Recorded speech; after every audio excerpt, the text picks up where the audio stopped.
আসসালামু আলাইকুম ওরহমতুল্লাহি ওবরাকাতুহু। আলহামদুলিল্লাহ আলহামদুলিল্লাহি নাহমাদুহু ওয়া নাস্তাঈনুহু ওয়া নাস্তাগফিরুহু ওয়া নু'মিনু বিহি ওয়া নাতাওয়াক্কালু আলাইহি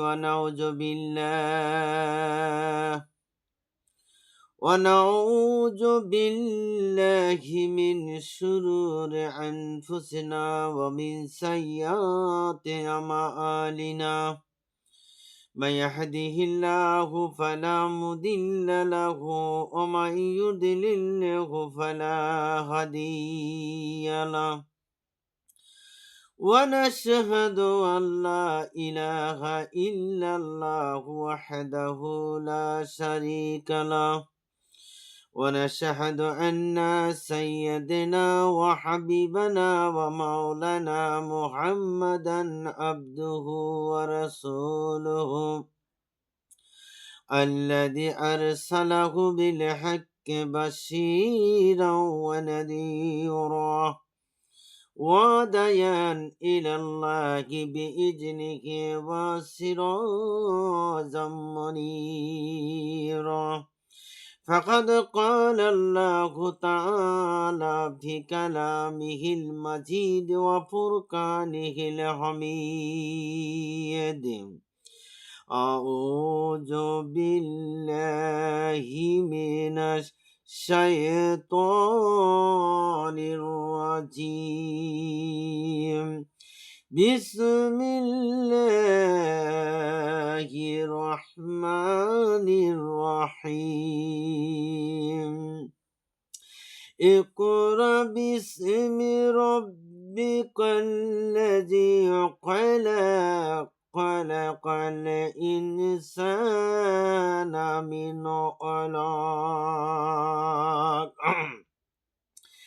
إن الله وملائكته يصلون على النبي يا أيها الذين آمنوا صلوا عليه وسلموا تسليما.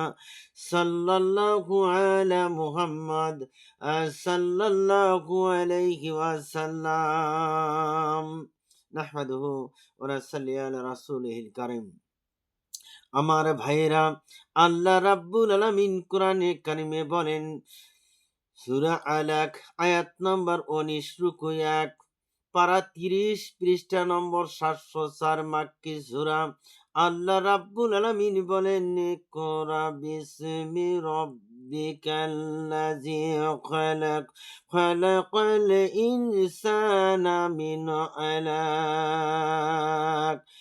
ইকরা ওয়া রাব্বুকাল আকরামুল্লাযী আল্লামা বিল কালাম।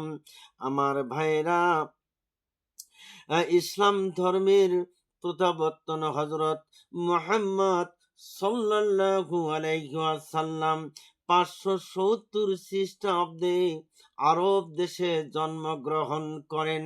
610 খ্রিস্টাব্দে হীরা পর্বতের গুহায় সর্বপ্রথম ওহী নাযিল হয়।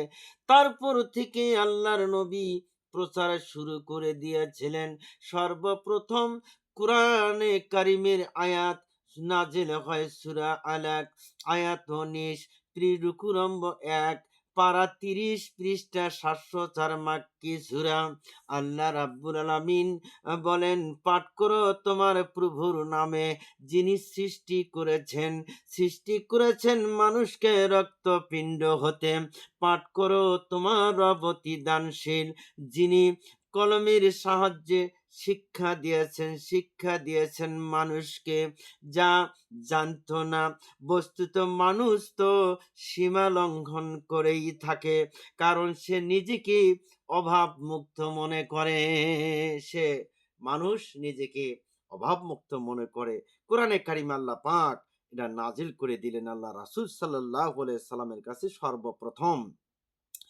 হুজুর সাল্লাল্লাহু আলাইহি ওয়াসাল্লাম দীর্ঘ 23 বছর ধরে বিভিন্ন প্রেক্ষাপটে বিভিন্ন স্থানে ওহী নাযিল হয়। আল্লাহর নবী সাল্লাল্লাহু আলাইহি ওয়াসাল্লাম মানুষের নিকট ইসলামের দাওয়াত দিতে থাকেন। সর্বপ্রথম ইসলাম ধর্ম কবুল করেন নবীজির স্ত্রী উম্মুল মুমিনিন হযরত খাদিজাতুল কুবরা রাদিয়াল্লাহু তাআলা আনহা। তারপর হযরত আবু বকর সিদ্দিক রাদিয়াল্লাহু তাআলা আনহু, হযরতে ওমর ফারুক রাদিয়াল্লাহু তাআলা আনহু, এরপর হযরত আলী রাদিয়াল্লাহু তাআলা আনহু এবং হযরতে ওসমান রাদিয়াল্লাহু তাআলা আনহু। প্রায় ৭০ জন মক্কাবাসী ইসলাম ধর্মে গ্রহণ করলেন। সুবহানাল্লাহ। পবিত্র কাবা ঘরে তখনও অসংখ্য মূর্তি ছিল। কাবা ঘরে রক্ষিত ৩৬০টির বেশি দেব দেবীর মূর্তি ছিল। প্রমাণ পাওয়া যায় নতুন ধর্ম ইসলামের মহত্ব ছড়িয়ে পড়তে লাগলো। মক্কার আদিবাসীগণ তখন ক্ষিপ্ত হয়ে মহানবী সাল্লাল্লাহু আলাইহি সাল্লামের উপর কঠোর অত্যাচার নির্যাতন শুরু করে দিয়েছিল। আমার ভাইয়েরা, আল্লাহ পাকের নির্দেশে হযরতে মুহাম্মদ সাল্লাল্লাহু আলাইহি ওয়াসাল্লাম হযরত আবু বকর সিদ্দিক রাদিয়াল্লাহু তাআলা আনহুকে সঙ্গে নিয়ে মদিনায় হিজরত করেছিলেন। পরবর্তীতে এই মদিনা থেকেই বদরের যুদ্ধ, উহুদের যুদ্ধ, খন্দেকের যুদ্ধ, বহু লড়াই সংগ্রাম করেছিলেন আল্লাহর নবী সাল্লাল্লাহু আলাইহি ওয়াসাল্লাম। আর ধর্ম ইসলাম প্রবর্তিত তখনও হতে থাকে ৬২২ খ্রিস্টাব্দে। মহানবী সাল্লাল্লাহু আলাইহি ওয়াসাল্লাম ইন্তেকালের পর আমার ভাইয়েরা ৪ জন খলিফা মুসলমানদের শাসনকর্তা হয়েছিল, গভর্নর নিয়োজিত হয়েছিল। আমার ভাইয়েরা ৮০০ খ্রিস্টাব্দের গোড়ার দিকে ভারতবর্ষের নানা স্থানে আরব বণিকদের আগমন শুরু হয়ে গেল। ইসলাম ধর্ম বিস্তার লাভ করতে লাগলো। তখনকার দিনে পালতোলা জাহাজে করে সাগর মহাসাগর ভাড়ি দিত। বাংলাদেশের বিখ্যাত সমুদ্র বন্দর দেশের দক্ষিণ পূর্বে চট্টগ্রামে অবস্থিত। এদেশে দলে দলে আরব বণিকেরা এসেছিল আমার ভাইয়েরা। তাদের আগমনের প্রধান কারণ ছিল ইসলাম ধর্ম প্রচার করা। সুবহানাল্লাহ। দেশের বিভিন্ন জায়গায় আরবের বণিকেরা দলে দলে আসতে অবস্থান করতে লাগলো।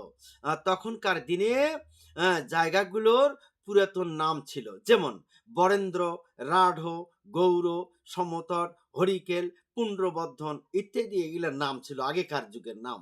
এখন তো বিভিন্ন নাম হয়ে গেছে। তবে বগুড়ার মহস্থানগড় রাজা পরশুরামের পণ্ডবুদ্ধন এলাকা ছিল। সুলতান বলকি রহমতুল্লাহ তার কাছে হইতে রাজত্ব ছিনিয়ে নিয়েছিল। সুলতান বলকি রহমতুল্লাহ আলাই উনি রাজা পরশুরামের কাছ থেকে কি করছিল? রাজত্ব ছিনিয়ে নিয়েছিল। আমার ভাইরা, কিভাবে রাজত্ব ছিনিয়ে নিয়েছিল আমাদেরকে জানতে হবে। আমার ভাইয়েরা, বাদশাহ সুলতান সাহেবের আগে হজরতে বুরহান আলী রাদিয়াল্লাহু তাআলা সর্বপ্রথম মুসলমান আগমন করেন। তিনি প্রথমে এখানে রাজা পরশুরামের নিকট আশ্রয় প্রার্থনা করেছিলেন, বসবাসের অনুমতি চেয়েছিলেন। জানান পর্যালোচনা করে হজরত বুরহান আলীকে বগুড়ার অদূরে রাজধানী সংলগ্ন গোকুল গ্রামে বসবাসের অনুমতি দিয়ে দিলেন। রাজা পরশুরাম তাকে বসবাসের অনুমতি দিয়ে দিলেন। হযরত বুরহান আলী রহমাতুল্লাহ আলাইকে ৩ বিঘা মানে ১ একর ভূখণ্ড প্রদান করেছিলেন। সেখানে ঘরবাড়ি বসত বাড়ি শুরু করলেন। উক্ত জমিতে চাষাবাদ করতেন, ব্যবসা বাণিজ্য করতেন। তিনি পরম সুখে দিন কাটাতে লাগলেন। তারা স্বামী স্ত্রী ২ জনই ছিলেন আল্লাহ ভক্তা। দীর্ঘদিন বিবাহিত অবস্থায় থাকাকালে কোনো সন্তানাদি তাদের গর্ভে নাই। এটাই তাদের দুঃখ ছিল। স্বামী স্ত্রী উভয়ে নামাজ পড়তেন, রোজা করতেন, বন্দেগী করতেন আমার ভাইয়েরা। একদিন ফজরের নামাজ শেষ করে দুইজনই আল্লাহর কাছে প্রার্থনা করলেন একটা সন্তানের জন্য, মোনাজাত করলেন আল্লাহর কাছে। এছাড়া আল্লাহর কাছে বললেন, আল্লাহ গো, একটা পুত্র সন্তান যদি আল্লাহ তুমি দাও, গরু কুরবানি করে দেব আল্লাহ তোমার নামে। এভাবে আরো কয়েক বছর কেটে গেল। হজরত বুরহান আলী রহমতুল্লাহ আলাই এর স্ত্রী মহা খুশিতে স্বামীকে বললেন, স্বামী গো, ও প্রাণের স্বামী, আপনি শুনে রাখেন, আল্লাহ পাক হয়তো আমাদেরই মোনাজাত কবুল করে নিয়েছেন। সুবহানাল্লাহ। আমি মা হতে চলেছি। হযরতে বুরহান আলী রহমতুল্লাহ এই কথা শুনে খুশি হয়ে 2 রাকাত নফল নামাজ আদায় করলেন। সুবহানাল্লাহ। এই জন্য ভাইরা আমার, নফল নামাজ পড়তে হবে বেশি বেশি করে। এমনিভাবে 10 মাস 10 দিন যখন হয়ে গেল, তখন তার স্ত্রী সুন্দর ফুটফুটে চাঁদের মতো একটা পুত্র সন্তান প্রসব করলেন। সুবহানাল্লাহ। তারা দুইজনই আল্লাহ পাকের ভক্তা ছিলেন। তারা দুইজনই শুকরিয়া আদায় করলেন। তারা ওয়াদা করেছিলেন যে পুত্রর বয়স যখন 5 বছর হবে তখন একটা গরু কুরবানি করব। এটা প্রতিজ্ঞা করেছিলেন আল্লাহ পাকের দরবারে। এটা আল্লাহ পাক মঞ্জুর করে নিয়েছেন। দিন অতিবাহিত হতে লাগলো। নবজাত পুত্র সন্তানটি ধীরে ধীরে বড় হতে লাগলো। এদিকে 5 বছর যখন হয়ে গেল, হযরত বুরহান আলী নিজের পালিত একটা মোটা তাজা গরু কুরবানির জন্য বেছে নিয়েছিলেন আমার ভাইয়েরা। কিন্তু রাজ্যে গো হত্যা জবাই মহাপাপ বলে ঘোষণা করে দিয়েছিলেন রাজা পরশুরাম। তারা স্বামী স্ত্রী রাতে পরামর্শ করলেন, অতি গোপনে রাত্রের অন্ধকারে নির্জন জঙ্গলে তারা গরু জবাই করবেন। সারা রাত্রি ছুরি ধার দিলেন গো, বটি ধার দিলেন, আহারে রশি জোগাড় করলেন। পূর্ণিমা রাত, চারিদিকে জ্যোৎস্নার আলো ঝলমল ঝলমল করতেছে। রাত গভীর হতেই তারা গরু নিয়ে মাথুরার নামে একটা জঙ্গল আছে বগুড়ার দূরে, সেই মথুরার জঙ্গলে ফাঁকা জায়গায়, আহারে সেই জায়গায় তারা যখন চলে গেলেন, কৌশলে রশি দিয়ে গরুটে বেঁধে মাটিতে ফেলে দিলেন। এবার আল্লাহর নামে জবাই করলেন, বিসমিল্লাহি আল্লাহু আকবার। গরু কুরবানি হয়ে গেল। দ্রুত গরুর চামড়া খুলে সামান্য গোস্ত তারা নিজেরা খাবারের জন্য নিয়ে বাদ বাকি সবকিছু মাটিতে পুঁতে রাখলেন। সঙ্গে আনা পানি দিয়ে গরুর রক্তগুলো ধুয়ে মুছে পরিষ্কার করে ফেললেন। গরু জবাইয়ের কোনো চিহ্ন সেখানে থাকলো না। এদিকে রাতও শেষ হয়ে এলো। তারা দ্রুত বাড়ি এসে ফজরের নামাজ আদায় করলেন। সুবহানাল্লাহ। আল্লাহ পাকের শুকরিয়া আদায় করলেন। এবার 3 দিন যাবৎ তারা কুরবানির গোশত খেয়েছিলেন। এমনই ভাবে 15 থেকে 20 দিন অতিবাহিত হয়ে গেল। কেউ জানতেও পারল না, বুঝতেও পারল না। এদিকে মাটিতে পুঁতে রাখা সেই রক্ত মাংস পচে মাটি ফুলে উঠলো ওই জায়গাটা, এবং পিঁপড়া গর্ত করতে লাগলো। সেই গর্ত থেকে দুর্গন্ধ বেরোতে লাগলো। শিয়াল সেই দুর্গন্ধে পাগল হয়ে গর্ত খুঁড়ে সব কিছু বের করে ফেললো। কাক, চিল আর শকুনের দল আকাশে উঠতে লাগলো আমার ভাইয়েরা। একটা চিল ছো দিয়ে এক টুকরা পচা গোস্ত নিয়ে উড়াল দিল। এক টুকরা পচা গোস্ত নিয়ে যখন উড়াল দিল, যাবার সময় রাজা পরশুরামের রাজ দরবারে পড়ে যায়। রাজা রাজার মন্ত্রী পরিষদ নিয়ে রাজ দরবারে বসা ছিল। রাজার মন্ত্রী পরিষদ নিয়ে কি হলো, রাজ দরবারে বসা ছিল। সেই রাজ দরবারের সামনে যখন ওই গোস্তটা পুড়ে গেল আমার ভাইয়েরা, তখন এমন অবস্থা হয়ে গেল যে আকাশ থেকে কি পড়লো কি পড়লো এই নিয়ে মহা হই হাল্লা শুরু হয়ে গেল। রাজা প্রহরী দুর্গন্ধযুক্ত সেই পচা গোস্তের টুকরাটা রাজা পরশুরামের দরবারে নিয়ে গেলেন। সেখানে অনেক সাধু হিন্দু আছে না, তারা বসেছিলেন। হ্যাঁ, যারা পূজা করে তারাও সেখানে ছিলেন। এবার তারা এই সমস্ত দেখে বললেন কি, রাম রাম রাম বলে চিৎকার করতে লাগলেন। পরীক্ষা করে বললেন এটা গরুর গোস্ত ছাড়া আর কিছু হতে পারে না। ব্রাহ্মণ ছিল রাজা পরশুরামের রাজ দরবারে। সেই ব্রাহ্মণরা ছিল অতি চালাক। তারা বললেন জবাই করা গরুর গোস্ত ছাড়া কিছু হতে পারে না। এবার আবারও রাম রাম বলে তারা চিৎকার করতে লাগলো। আমার ভাইয়েরা, রাজা পশুরাম ভীষণ রেগে গেলেন এবং স্ত্রীকে ডেকে রহস্য উদ্ধারের আদেশ দিলেন। সব মন্ত্রীদেরকে ডাক দিলেন, সবাইকে বলে দিলেন, স্ত্রী বোন যারা ছিল সবাইকে জানিয়ে দিলেন রাজা পশুরাম। এবার রাজার আদেশে দেশের মধ্যে মন্ত্রী সেনাপতি পাঠিয়ে দিলেন, দেখো কে এই কাজ করেছে খুঁজে বের করে নিয়ে আসো। খোঁজাখুঁজি শুরু হয়ে গেল। ঘটনাস্থল সহজেই বের হয়ে গেল। বেশি আর দেরি হলো না, কারণ শিয়াল কুকুর তা গর্তের বাহিরি করে ফেলে দিয়েছে। ঘটনাস্থল তো আবিষ্কৃত হয়ে গেল আমার ভাইয়েরা।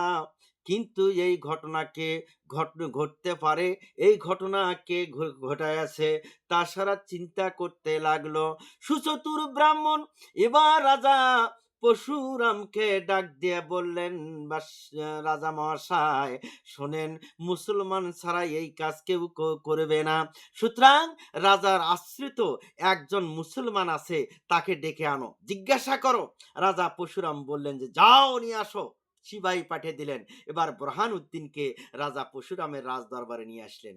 মন্ত্রী তাকে গরু জবাইয়ের কথা জিজ্ঞাসা করলেন, বুরহান আলী তুমি কি জবাই করেছ? সে বলল, মুসলমান কোনোদিন মিথ্যা কথা বলে না, স্বীকার করলেন। মন্ত্রী বললেন, তুমি সত্য কথা বলছো তো? হযরত বুরহান আলী বললেন, হ্যাঁ, মুসলমান কোনো সময় মিথ্যা বলে না, মুসলমান কোনো সময়ের জন্য মিথ্যা বলে না। মন্ত্রী আবারও রাগান্বিত স্বরে বললেন, তুমি কি জানো না হিন্দু রাজ্যে গো হত্যা মহাপাপ? হযরত বুরহান আলী নির্ভীককে চিনতে বললেন, আমি জানি, কিন্তু আমার আল্লাহকে খুশি করার জন্য আমার বিধান অনুসারে আমি কুরবানি দিয়েছি। সুবহানাল্লাহ। এদিকে রাজা পরশুরাম ক্রোধে রাগান্বিত হয়ে গেলেন। বললেন, সিপাহীকে ডাক দিয়ে বলেন, যাও বুরহান আলীর ছেলেকে নিয়ে আসো রাজ দরবারে, মন্ত্রী তাকে বলি দাও। মন্ত্রী রহস্য করে যখন সব বললেন বুরহান আলীকে, আবার তোমার ছেলেকে প্রাণ ভিক্ষা চাবে না? তিনি বললেন, বুরহান আলী তোমার ছেলের প্রাণ ভিক্ষা চাবে না? এবার বুরহান আলী বললেন, একজন মানুষের কাছে ছেলের প্রাণ ভিক্ষা কোনোদিন চাইব না। এত ইমান, পাকা মজবুত ইমান ছিল আমার ভাইরা। জীবিত রাখা মৃত্যুর হাত, জীবন মৃত্যু তো আল্লাহর হাতে, আপনার কাছে আমি কেন চাবো? রাজা পরশুরামের কাছে আমি কোনোদিন প্রাণ ভিক্ষা চাবো না। কত বড় মজবুত ছিল তাদের ইমান। রাজা পরশুরাম আদেশ বুরহান আলীর ছেলেকে ধরে নিয়ে আসা হলো। কিন্তু আশ্চর্য ব্যাপার এই যে একটু ছেলেও ভীরু, কাপুরুষ ছিল না। বুরহান আলীর স্ত্রী সেখানে উপস্থিত ছিল না, কিন্তু বুরহান আলীর স্ত্রী ছিল বাড়িতে। তার সন্তানকে রাজা পরশুরামের রাজ দরবারে নিয়ে আসা হলো। কেননা রাজা বুরহান আলীর স্ত্রী পদ্মাশীলা নারী ছিলেন, আল্লাহওয়ালা নারী ছিলেন, এই জন্য মানুষের কাছে সে আসে নাই। সব কিছু জানা থাকা সত্ত্বেও হযরত বুরহান আলী তার স্ত্রী সবুর করে রেখে রয়েছিলেন। কোনো আহারে আহারে পিতার সম্মুখেই তার একমাত্র পুত্র সন্তানকে কালী মন্দিরে বলি দেওয়া হলো। আহারে, বৃহৎ বড় একটা ছুরি দিয়ে দাও দিয়ে এক ছোটে বুরহান আলীর এক সন্তানকে গদ্দানটা দ্বিখণ্ডিত করে ফেললো। আমার ভাইয়েরা ও আমার বোনেরা, ভালো করে শুনে রাখেন। আরে, তখনকার দিনে ইসলাম প্রচার করা কত কষ্ট ছিল। হযরত বুরহান আলী শুধু উচ্চ স্বরে একবার আল্লাহকে ডাক দিয়ে বললেন, মাবুদ আমার প্রার্থনা কবুল করে নাও গো। শুধু তাই নয়, ব্রাহ্মণদের পরামর্শে রাজা পরশুরামকে হযরত বুরহান আলীকে বলে দিলেন, এই দেশ ত্যাগ করে তুমি তোমার স্ত্রী চলে যাও, এই দেশে আর থাকা হবে না। তাই করলেন। 3 দিন পর তারা 2 জন আজমির শরীফের উদ্দেশ্যে রওনা করলেন। রাজবীর শরীফের উদ্দেশ্যে যখন দুইজনে রওনা করলেন আমার ভাইরা, পায়ে হেঁটে চলতে চলতে তারা অনেক দূরের পথ পাড়ি দিতে লাগলেন। ইতিমধ্যে আহারে তা বুরহান আলীর স্ত্রী অসুস্থ হয়ে পড়লেন আমার ভাইরা। পথের মধ্যেই বুরহান আলীর স্ত্রী দুনিয়া থেকে বিদায় হয়ে গেলেন। বুরহান আলী নিজে একাই তার স্ত্রীকে কবরস্থ করলেন। এবার বুরহান আলী রহমাতুল্লাহ আলাই একজন ধার্মিক বাদশা খুঁজতে লাগলেন। একজন কি করলেন, বুরহান আলীর স্ত্রী তো মারাই গেল, কিন্তু বুরহান আলী কি করলেন, একজন ধার্মিক বাদশা খুঁজতে লাগলো যে তার কাছে বিচার চাওয়া হবে। সেই যুগে আরব দেশে সবগুলি এলাকায় মুসলমানদের ভেতর ইসলামের প্রাধান্য বিরাজ করছিল। আরববাসী বংশের খলিফাদের কেহ কেহ বিচ্ছিন্নভাবে শাসক কাজ চালিয়েছিলেন। তারা মুসলমান। সব অঞ্চল সুলতানি শাসন ছিল সেই সময়। সেই সময় সুলতানি শাসন ছিল। তখনকার মধ্যে যে এশিয়া, গজনি, কান্দাহার, সমরকান্দ এই জায়গাগুলোতে মুসলমান শাসক ছিল। বলক তখনকার যুগে বলখন্দ নামে একটা জায়গা ছিল। এই এলাকার মধ্যে মুসলিম শাসন ছিল, সেখানে সুলতান উপাধি নিয়ে তারা শাসন কাজ চলেছিল। বলক কেমন একটা রাজ্য ছিল আমার ভাইয়েরা, বলক শহর। সেখানেকার সুলতান ছিলেন অতি ন্যায়পরায়ণ ধর্মপরায়ণ সুলতান। একজন উদারপন্থী শাসক ছিলেন। তার ধন সম্পদ লোক লস্কর দালান কোটার কোনো অভাবে ছিল না। বেশ কয়েকজন সন্তানের পিতা ছিলেন সুলতান বলকি রহমাতুল্লাহ আলাই। রাজ্যের মানুষ সুখ শান্তিতে বসবাস করতেন। বাদশাহ সুলতান বলকি রহমাতুল্লাহ আলাই সব সময়ের জন্য কোরআনে কারিম পাঠ করতেন, নামাজ বন্দিকিতে সব সময় কাটাতেন। একদিন এক দাসী সুলতানের বিশ্রাম কক্ষে এসে দেখলেন সুলতানের শোবার খাট কত সুন্দর, কত নরম। হাত বুলিয়ে দেখলেন ময়ূর পলকের চেয়েও অতি নরম বিছানা। আহারে এত সুন্দর বিছানায় বাদশা শোয়। দাসীর মনে ইচ্ছে জাগলো যে ওই নরম বিছানায় একটু সে শুয়ে দেখবেন। চারদিকে ভালো করে দেখলেন, কোথাও কোনো লোকজন দেখা যায় না। এবার দাসী ঘরের মধ্যে ওই পালঙ্গের উপর যখন শুয়ে পড়লেন, এমন সময় সুলতান সাহেব ঘরে প্রবেশ করলেন। দেখলেন, টের পেয়ে দাসী লাফ দিয়ে বিছানা থেকে উঠলেন। সুলতান ঘরে প্রবেশ করে দাসীকে বিছানায় বসে থাকা দেখে তিনি লক্ষ্য করলেন যে বিছানায় একটা চুলো পড়ে আছেন। দাসী, তোমার এত বড় স্পর্ধা, আমার এই বিছানায় শুয়েছ। সুলতান এবার রাগান্বিত হয়ে গেলেন। সুলতান তা হাতে নিয়ে হইচইয়ের মধ্যে ফেলে দিল। লোকজন ছুটে আসলো। সুলতান বলল যে এই মেয়ে আমার বিছানায় শুয়েছে। সুলতান একটা চাবুক আনতে বলল। চাবুক দিয়ে ওই মেয়েটাকে বেদম প্রহার করতে লাগলেন সুলতান নিজে। সুলতান যখন দাসীকে আঘাত করে তখন সে হাসে, আবার যখন আঘাত বন্ধ করে তখন সে কাঁদে। সুলতান যখন ওই মেয়েটাকে, অপরাধী মেয়ে, তাকে যখন মারে তখন কি হয়, মেয়েটা হাসে, আর যখন মারা বন্ধ করে তখন মেয়েটা কান্দে। হ্যাঁ, এরকম অবস্থা কেন হচ্ছে? এই অবস্থা দেখে, এই দৃশ্য দেখে সুলতান অবাক হলেন যে এরকম কেন? এবার জিজ্ঞাসা করা হলো, এর কারণ কি? দাসী বললেন, হুজুর, আপনি যখন আমাকে আঘাত করেন আমি খুশি হই, কারণ আমি অপরাধী তো, এতে আমার পাপ ক্ষমা হয়ে যায়। আর আঘাত বন্ধ করলে আমি কাঁদি এই জন্য যে আরো কত জানি আমার পাপ রয়ে গেছে, এই জন্য আমি কাঁদি। সুবহানাল্লাহ। সুলতান বলকি রহমাতুল্লাহ আলাই সামান্য দাসীর মুখে যখন এই কথা শুনলেন, চিন্তিত হয়ে গেলেন। তিনি অজু করে 2 রাকাত নফল নামাজ আদায় করলেন, আর এটাই তার শিক্ষা হয়ে গেল। এরপরে একদিন গভীর রাত্রে সুলতান যখন নামাজে বসে নামাজ পড়তেছিলেন, এমন সময় দেখেন ছাদের উপরে কি যেন খটখট খটখট শব্দ করে। সুলতান সাহেব বলে উঠলেন, ছাদের উপরে জোরে জোরে শব্দ করে কে?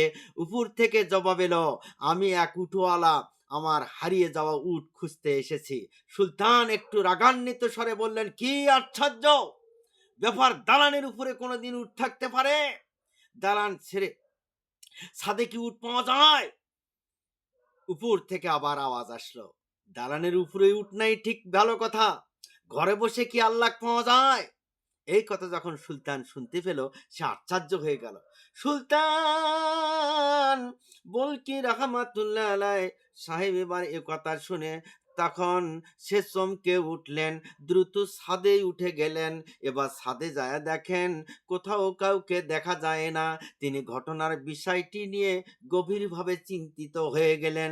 এরপর সুলতান সাহেব 2 দিন 3 দিন পর্যন্ত চিন্তা করতে থাকেন, তাই তো ঘরে বসে কোনো দিন আল্লাহকে পাওয়া যাবে না। আল্লাহকে পেতে হলে তার সৃষ্টি জগৎ বিচরণ করতে হবে। আল্লাহকে পেতে হলে তার সৃষ্টি জগৎ কি করতে হবে? বিচরণ করতে হবে, যাইতে হবে। আমার ভাইয়েরা, আমার বন্ধুগণ, সকল সৃষ্টি বস্তুকে ভালোবাসা দরকার আছে। সুতরাং আর নয়, শাহী জীবন ছেড়ে দিতে হবে। আমি দরবেশ হয়ে দেশে বিদেশে আমি ঘুরে বেড়াবো। আল্লাহর সৃষ্টি সেরা জায়গা দেখেও আমার রাজত্বর দরকার নেই। সুলতান বলকি রহমতুল্লাহ মনে করলে আমার রাজত্বর দরকার নেই, আমি দেশ ছেড়ে চলে যাব। তার চিন্তা করতে লাগলেন যে পরের দিন তিনি মহলের সবাইকে ডেকে বললেন যে শোনো, আমি গৃহ ত্যাগ করতে চাই, দেশ থেকে আমি দিল্লির পথে রওনা হতে চাই। সুবহানাল্লাহ। পথে নিলেন পরিধানের বস্ত্র, একটি জায়নামাজ, তসবিহ, বহু কিছু নিলেন, সাথে একটু সাথে নিলেন। 3 দিন চলতে লাগলেন। চলতে চলতে চলতে চলতে দিল্লির অদূরে এসে পৌঁছে গেলেন। সুবহানাল্লাহ। আল্লাহ পাক আলেমুল গায়েব, আল্লাহ পাক সব কিছুর খবর রাখেন। খোদাভক্ত এই মানুষটির প্রতি আল্লাহর রহমত নাজিল হয়ে যায়। সুবহানাল্লাহ। কে যেন অজ্ঞত সরে তার খাদ্য পানি রেখে যায়। হযরত বুরহান আলী রহমতুল্লাহ সাথে সুলতানের সাক্ষাৎ প্রায় 3 বছর অতিবাহিত হয়ে গেল। বিভিন্ন মানুষ তার আশেপাশে ভিড় জমিয়েছে, তার কাছে দোয়া চাইলেন, হাত তুলে দোয়া করে করে দিতেন। হযরত বুরহান আলী তখন তার সাথে দেখা হয়ে গেল ভারতের মধ্যে। এই পথে আহারে সহসা লোকজনের ভিড়, এখানে আমি কি করে এই লোকটাকে বলবো? হযরত বুরহান আলী সবগুলো কথা, হযরত বুরহান আলী সব কথাগুলো, পরশুরামের কথা, তার ছেলের হত্যার কথা বলে দিলেন। সুলতান বলকি রহমতুল্লাহ আলাইহির কাছে বলে দিলেন। দরবেশ সেজে বসে আছেন একটা জঙ্গলের কাছে। হযরত বুরহান আলী যায় নামাজ বিছে নামাজ আদায় করেন, উচ্চ স্বরে আল্লাহ আল্লাহ বলে ডাকতে লাগলেন। কান্নায় ভেঙে পড়েছেন। তার সেই হৃদয় বিদারক কান্নার শব্দ দরবার সবকিছু শুনতে পারলেন। এবার বুরহান আলীর উদ্দিন কান্নার কারণ জানতে চাইলেন তিনি। তিনি বললেন, বুরহান আলী বললেন, রাজা পরশুরাম এরকম অত্যাচার করেছে। আর দরবেশ রূপী সুলতান বলকি রহমাতুল্লাহ আলাই সবকিছু যখন শুনলেন, আবার শাসকের মনোভাব জেগে উঠল। রাজা পরশুরামের এই নিষ্ঠুর আচরণের কথা বুরহান আলীর মুখে যখন শুনলেন, তিনি তখন খুব রাগান্বিত হয়ে গেলেন। আর সে মনে মনে ভাবলেন, আমি আবার দেশে চলে যাব, অনেক সৈন্য সেনা নিয়ে আসবো, রাজা পরশুরামের সঙ্গে যুদ্ধ করব। তার হৃদয় সিংহচার হৃদয় যখন শিহরিয়া উঠল, দরবেশ রূপী সুলতান হযরত বুরহান আলীকে একটা কাগজ কলমের উপর লিখে দিলেন। পরে সুলতান সিংহ রাজধানীতে যাওয়ার জন্য বুরহান আলীকে হুকুম দিলেন, আর সেনাবাহিনী নিয়ে আসতে বললেন। একটা কাগজে লিখে বুরহান আলীকে তার দেশে যখন পাঠিয়ে দিলেন, অতি অল্প সময়ের মধ্যে রাজা পরশুরামের রাজধানী পুণ্ড্রবর্ধন মহাস্থানগড় এলাকায় আক্রমণ করার নির্দেশ দিয়ে দিলেন। তিনি আরো জানালেন যে যেন সৈন্যবাহিনী পরিচালনা করার জন্য পুণ্ড্রবর্ধনে চলে যাচ্ছেন। সুলতান উক্ত পত্রটি বুরহান আলীকে লিখে যখন দিলেন, বুরহান আলী তার ছেলেদেরকে তার দেশে নিয়ে দেওয়া হলো। হযরত বুরহান আলীকে পাঠিয়ে দিয়ে সুলতান বলকি দরবেশ ছদ্মবেশে দীর্ঘ পথ পাড়ি দিয়ে রাজা পরশুরামের রাজধানী পুণ্ড্রবর্ধন মহাস্থানগড়ে উপস্থিত হয়ে গেলেন। সুলতানের মুখে সাদা দাড়ি, মাথায় পাগড়ি, দেহ ধপধপে সাদা পোশাক তাকে স্বীয় দূত হিসাবে দেখা যায় মনে হয়। রাজা পরশুরাম তার পরিষদ বর্গ ব্রাহ্মণ সহ এই সুদর্শন দীর্ঘ যুবক পুরুষ দেখে সে আশ্চর্য হয়ে গেল। রাজা পরশুরাম এবার চিন্তা করতে লাগলো, বুরহান আলী বিদায় হওয়ার পর আবার একজন মুসলমান দেশের মধ্যে প্রবেশ করেছে। তার বিনয়ের সাথে জানতে চায়, আপনি কে, কোথা থেকে এসেছেন? পরিচয় তিনি অত্যন্ত ভ্রাতার সাথে জবাব দিয়ে বললেন, আমি একজন দরবেশ বাবা, আল্লাহ পাকের ধ্যানে মশগুল থাকি। আমি আপনার এখানে সামান্য জায়গা, একটু সামান্য কি চাই, জায়গা চাই, সেখানে বসে আল্লাহর ইবাদত বন্দিগি করব বাবা। রাজা পরশুরাম, তুমি তো রাজা, তা আমাকে একটু জায়গা দাও, আমি যেন একটু ইবাদত বন্দিগি করতে পারি, সামান্য একটু জায়গা দাও। ব্রাহ্মণের মতামত জেনে নিয়ে রাজা পরশুরাম দরবেশকে মাত্র সোয়া হাত জায়গা প্রদান করলেন। কতটুকু? মাত্র সোয়া হাত জায়গা প্রদান করে দিলেন। দরবেশ এতেই সন্তুষ্ট, জায়নামাজ বিছিয়ে নামাজ আদায় করলেন। সুবহানাল্লাহ। তিনি রাত ইবাদত, দিন রাত ইবাদত বন্দেগীতে দরবেশ সুলতান বলকি রহমতুল্লাহ আলাই, উনি দিন রাত নামাজ বন্দেগী আল্লাহর তপস্যা করেন। পরশুরামের তীক্ষ্ণ নজরদারি চলতে লাগলো। পরশুরাম বলল, এই যে তোমরা এই মুসলমানের দিকে একটু লক্ষ্য রাখবা, সাদা ধপধপে দাড়ি, তার চেহারা, মনে হয় যে সে কোনো দুধ হিসাবে এখানে এসেছে, তোমরা নজর রাখবে তার দিকে। রাজা পরশুরাম নির্দেশ দিয়ে দিল, সেনাবাহিনী নিযুক্ত করে দিল। ইতিপূর্বে হযরত বুরহান আলীর গো হত্যার কথা তার আজও ভোলে নাই তারা, তাই মুসলমানদের প্রতি তাদের সন্দেহ বেশি। রাজা পরশুরামে মুসলমানদের উপর সন্দেহ করতেন।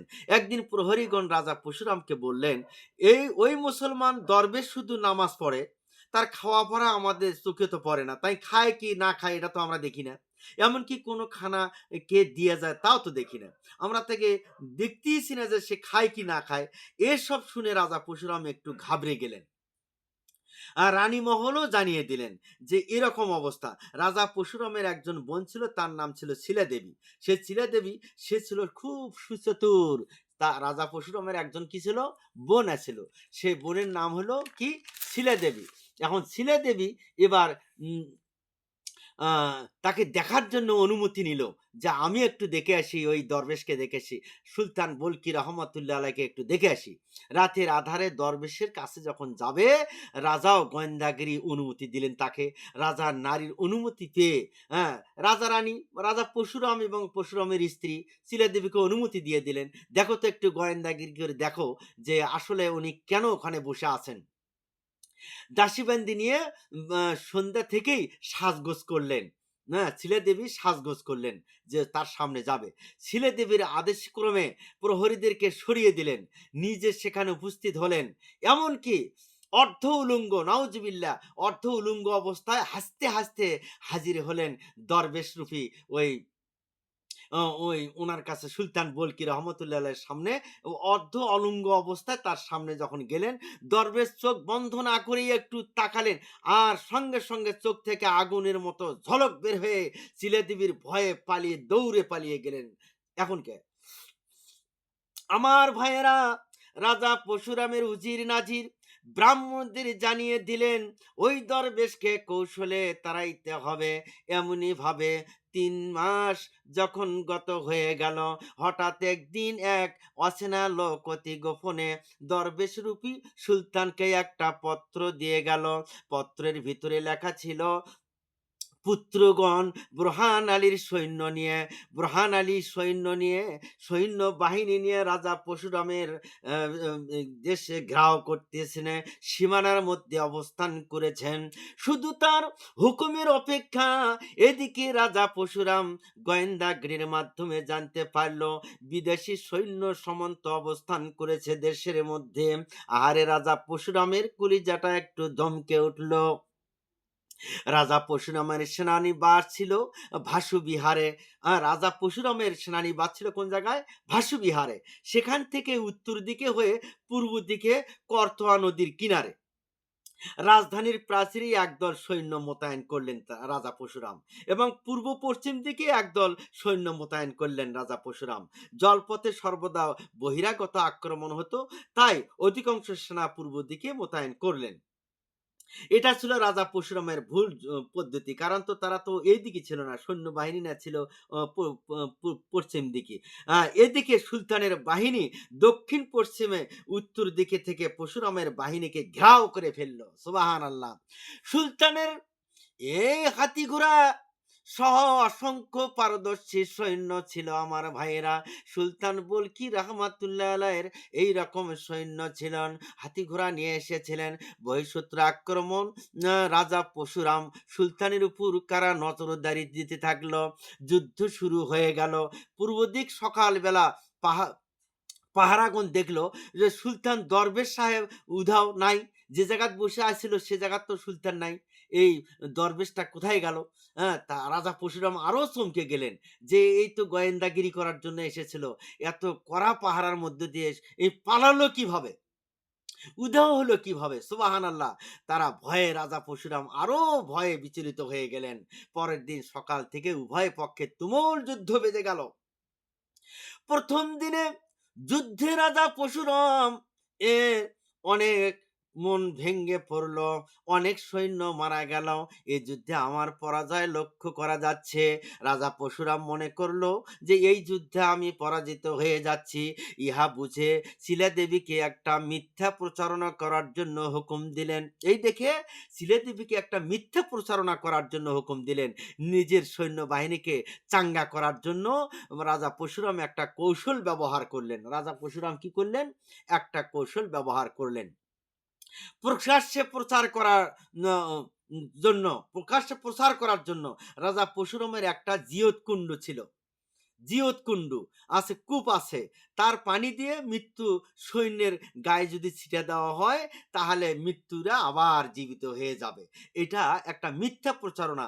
কুয়ার পানি দিয়ে কোনোদিন মানুষ বাঁচতে পারে না। বাঁচা মারার মালিক কে? আল্লাহ। এই বৈশাখ সৈন্যরা তুমুল যুদ্ধ করত যে আমরা তো আবার বাঁচেই যাব, কিন্তু আসলে বাঁচত না। মারা গেলে আবার কি সে জীবিত হবে? কোনোদিন হয় না। কিন্তু মিথ্যে কথা হজরত বুরহান আলী রহমতুল্লাহ আলাই আর উম, তারা বলল যে হয়াত মৌতের মালিক হলো আল্লাহ। সুলতান সৈন্যদের মধ্যে জানাজানি হয়ে গেল। কিছুটা দ্বিধাদ্বন্দ্বের মধ্যে পড়ে গেল তারা, যে আচ্ছা মানুষ মারা গেলে আবার জীবিত হয় কি করে? সুলতান বলকি রহমতুল্লাহের সৈন্য পরিচালনা করছিলেন তিনি। তিনি এখন সে কথা জানতে পেরে সৈন্যদেরকে ডাক দিয়ে বললেন, শোনো, তোমরা ভয় পেও না, এটা মিথ্যা কথা। হায়াত মৌতের মালিক কে? আল্লাহ। জীবন মরণের মালিক আল্লাহ। তোমরা ভয় করো না। কোনোদিন পানির কুয়ার পানি দিয়ে এনে মানুষ জীবিত হতে পারে না। কোনো মানুষ মৃত্যু ব্যক্তিকে জীবিত করতে পারবে না। সুতরাং রাজা পরশুরাম এটা সম্পূর্ণ ধোঁকাবাজি, মিথ্যা একটা সুলতানকে পরাজয় করার জন্য সন্ধি করেছিলেন, কিন্তু আসলে এটা মিথ্যা। সৈন্যরা এবার সৈন্যদেরকে বললেন, যাও রাজা পরশুরামের রাজবাড়ি ঘেরাও করে ফেলো। সৈন্যবাহিনী লোক নিয়োগের সময় একটাই একই মাপের কারণ করতেছে রাজা পরশুরাম। রাজা পরশুরাম এটা মানুষ যেগুলো মারা যায় সৈন্য, সেই রকমই পোশাক আবার তাদের গায়ে দিয়ে দেয়। তারা মনে করে যে এগুলোই হয়তো জীবিত হয়ে আসছে, কিন্তু আসলে না। একই চেহারার একই রঙের পোশাক দিয়ে দেয়, এই জন্য তারা মনে করে যে ওগুলোই বোধহয় আবার জীবিত হয়েছে, কিন্তু আসলে জীবিত হয় নাই। ওগুলোকে বাদ দিয়ে নতুন করে সৈন্যবাহিনী রাজা পরশুরাম তৈরি করতেন। এটা সব মিথ্যা প্রচারণা। একই চেহারার একই পোশাকের দিত, এই জন্য তারা বলতো যে আমরা জিয়েত কুন্ডু এখান থেকে পানি দিয়ে আমরা জীবিত করি। মিথ্যা কথা, এটা মিথ্যা কথা, এটা কোনোদিন হতে পারে না। আমার ভাইয়েরা, এভাবে যুদ্ধ করতে করতে এক পর্যায়ে এমন হয়ে গেল রাজা পরশুরাম আর টিকতে পারে না। রাজা পরশুরাম এখন দুনিয়া থেকে বিদায় হয়ে যাবে। আমার ভাইয়েরা, ইহাতে রাজা পরশুরামের সৈন্যবাহিনী মনোবল আস্তে আস্তে ভেঙে পড়েছিল, দুর্বল হয়ে গিয়েছিল। এটাই ছিল জিয়াদ কুণ্ডের রহস্য, মিথ্যা রচনা করা। কিন্তু মুসলমানদের উপর এই কৌশল কিছুতেই খাটলো না। জিয়াট কুণ্ড আসলে এটা বড় ইন্দ্রা, একটা ইন্দ্রা। আমাদের এলাকাও অনেকে এরকম ইন্দ্রা আছে, অনেক দেশে এখনো এরকম ইন্দ্রা আছে। এমন অনেক ইন্দ্রা পাওয়া যায়। পরের দিন পরশুরামের সৈন্যরা এমন হয়ে গেল, যুদ্ধ তারা ছেড়ে দিল। তারা মনে মনে চিন্তা করলো যে তাদের সঙ্গে পাওয়া যাবে না। সুলতান বুলকি রহমাতুল্লাহ আলাই যত সৈন্য সেনা নিয়ে এসেছেন তাদের উপর আল্লাহ রাব্বুল আলামিন তাদেরকে সাহায্য করতেছেন, সুবহানাল্লাহ। কিন্তু দেখা গেল তারা কোনোভাবেই ত্রাণে বাঁচতে পারতেছে না। এবার রাজা পরশুরাম মৃত্যুবরণ করলেন। সেই জায়গা যুদ্ধ করতে করতে রাজা পরশুরাম দুনিয়া থেকে বিদায় করে দিয়েছিলেন, জাহান্নামে পাঠিয়ে দিয়েছিলেন। আমার ভাইয়েরা, দলে দলে পরশুরামের সৈন্য যারা ছিল তারা সুলতান বাহিনীর হাতে আটক হয়ে গেল। রাজা পরশুরামের বোন ছিল শিলাদেবী, সেই ১০০ জন নারী সৈন্য নিয়ে আবার যুদ্ধে লিপ্ত হয়েছিল, কিন্তু তবু তারা পারে নাই। এবার সমস্ত নারী সৈন্য নিহত হয়ে গেছিল, কিন্তু শিলাদেবী ভয়ে দৌড়াতে লাগলো তার পিছনে পিছনে। এবার সুলতান বলকি রহমাতুল্লাহ আলাই দৌড়াতে লাগলো। এবার শিলাদেবী এমন দৌড়ান শুরু করে দিয়েছেন, দৌড়াইতে দৌড়াইতে করতোয়া নদীতে ঝাঁপিয়ে পড়েছিল। সুলতান হাতে একটা লাঠি ছিল, সেই লাঠিটা শিলাদেবীকে লক্ষ্য করে ছুঁড়ে মেরেছিল। সেই জায়গার ভেতরে এইটা এখনো গেড়ে আছে, পানির নিচে পুঁতে গেল, আর কোনোদিন শিলাদেবী ভাসে নাই। ও আমার ভাইয়েরা, শুনে রাখো, আল্লাহ পাক কিনা করতে পারেন, মুসলমানদেরকে এইভাবে সাহায্য করেন আমার ভাইয়েরা। সে স্থানটি শিলাদেবীর ঘাট বলে এখনো আখ্যায়িত আছে, অনেক মানুষ দেখতে যায় সেই জায়গায়। এবার রাজ্য দখল হয়ে গেল, দলে দলে লোক মুসলমান হতে লাগলো, দলে দলে লোক মুসলমান হয়ে গিয়েছিল। সুবহানাল্লাহ। বিরাট লম্বা কাহিনী সংক্ষেপ করলাম আমার ভাইয়েরা।